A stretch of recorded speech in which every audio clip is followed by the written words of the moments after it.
तो कैसे हैं आप। आशा करती हूँ कि आप अच्छे होंगे और मन लगाकर पढ़ाई कर रहे होंगे। दोस्तों, आप सबको पता है कि हम इस वीडियो के माध्यम से टीजीटी केवीएस टीजीटी के परीक्षा की तैयारी कर रहे हैं और हम इसमें एनसीईआरटी के बसंत भाग 1 यानी हिंदी विषय के बसंत भाग 1 के पुस्तक को पढ़ रहे हैं। और इसमें आज हम पाठ 5 के अक्षरों का महत्व नामक पाठ को पढ़ेंगे और देखेंगे कि इस पाठ से किस तरह के प्रश्न परीक्षा में बन सकते हैं। तो चलिए दोस्तों, हम सेशन की शुरुआत करते हैं। और अगर आप इस चैनल पर नए हैं तो इस चैनल को सब्सक्राइब ज़रूर कर लें, ताकि ऐसे ही प्रश्न आपको और वीडियो आपको आगे भी मिलती रहें। पाठ का नाम है अक्षरों का महत्व। इसमें अक्षरों के बारे में बताया गया है। ये जो पाठ है ये निबंध विधा में है और इसके जो रचनाकार हैं वो हैं गुणाकर मूले। इसके रचनाकार का क्या नाम है? गुणाकर मूले। और ये जो है ये निबंध है, निबंध विधा की रचना है। निबंध विधा की रचना है और इसके जो रचनाकार हैं वो हैं गुणाकर मूले। पाठ है अक्षरों का महत्व।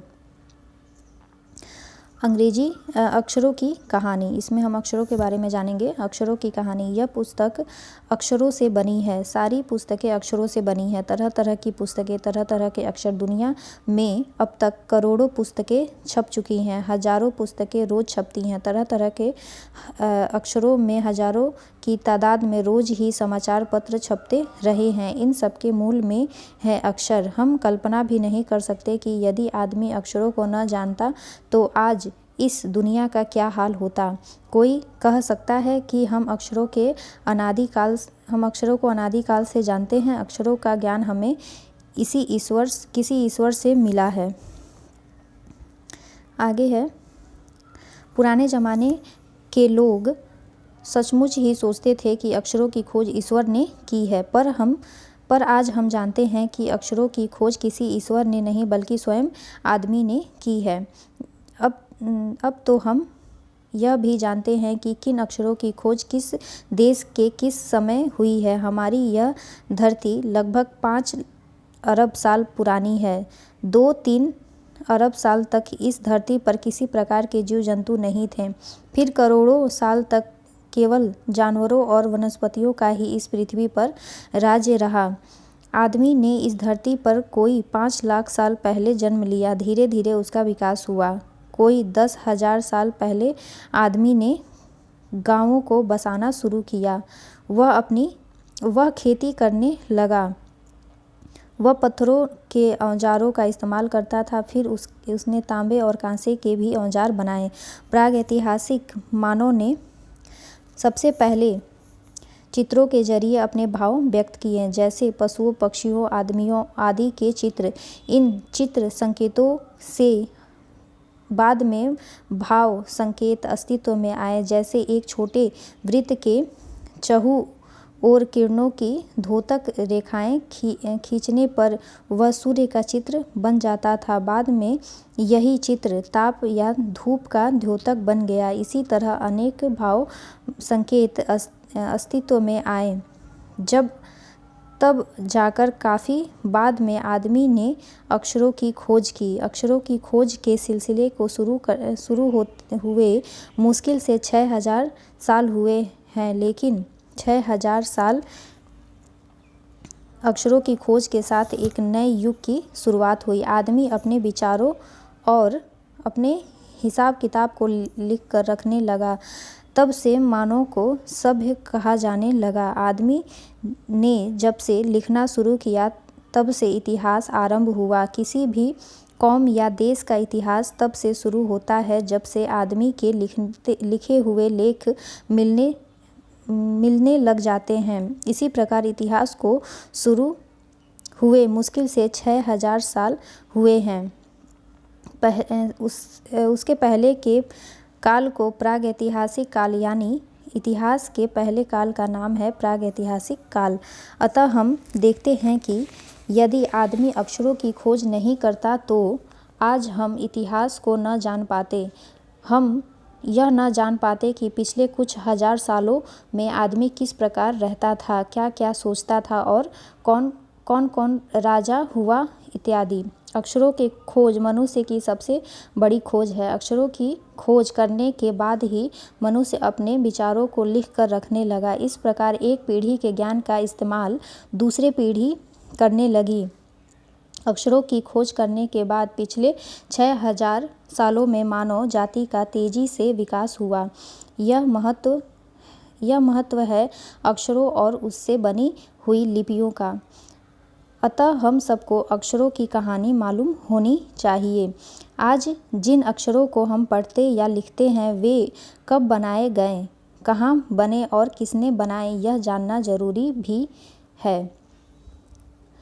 तो दोस्तों, मैंने आप सबको बताया था कि इस जो पाठ है अक्षरों का महत्व, इसके जो रचनाकार हैं वो हैं गुणाकर मूले। तो आप इनके नाम को ज़रूर याद रखिएगा और इससे प्रश्न बन सकते हैं कि ये जो सबसे पहले के काल को, यानी इतिहास के सबसे पहले का जो काल था उसको क्या कहते थे, तो उसको प्रागैतिहासिक काल के नाम से जानते हैं। और ये इसकी शुरुआत कब हुई थी? इतिहास को शुरू हुए कितने साल हुए हैं?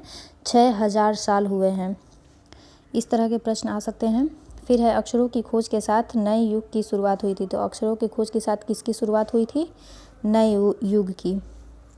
आदमी अपने विचारों और अपने हिसाब किताब को लिख कर रखने लगे थे और तब से मानव को सभ्य कहा जाने लगा। तो कब से मानव को सभ्य कहा जाने लगा? जब से उसने अपने विचारों और हिसाब किताब को लिख कर रखना शुरू किया था, तभी से मानव को सभ्य कहा जाने लगा। इस तरह के प्रश्न आ सकते हैं। फिर है आगे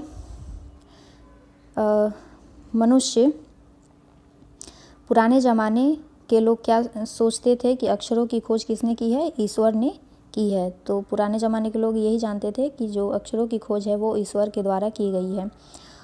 फिर है आगे कि अक्षरों को सबसे पहले किसके माध्यम से आदमी जो है वो,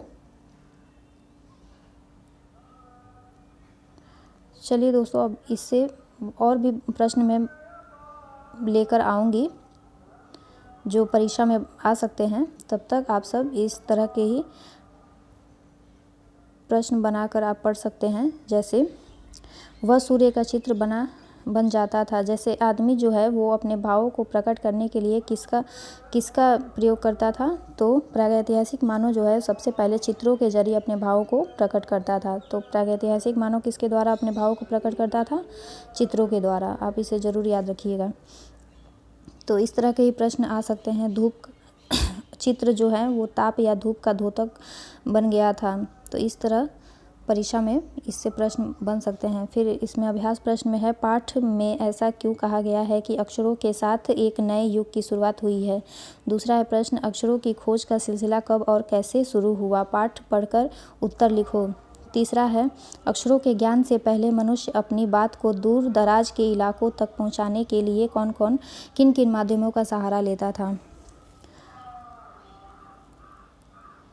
फिर है आगे, अनादिकाल में रेखांकित शब्द का अर्थ जिसकी कोई शुरुआत या आदि न हो। उसी तरह से और भी मूल शब्द के शुरू में कुछ जोड़ने से बना है, उसे उपसर्ग कहते हैं। इन उपसर्गों को अलग करके उनके मूल शब्द को लिखना है। तो जैसे इसमें दिया है असफल में हम इसका मूल जो शब्द है वो है सफल। फिर है अनुचित। तो अनुचित में कौन सा उपसर्ग है? अन उपसर्ग और उचित उसका मूल शब्द है। फिर अपरिचित, तो इसमें अ उपसर्ग है और परिचित इसका मूल शब्द है। अदृश्य में अ उपसर्ग है और दृश्य मूल शब्द है।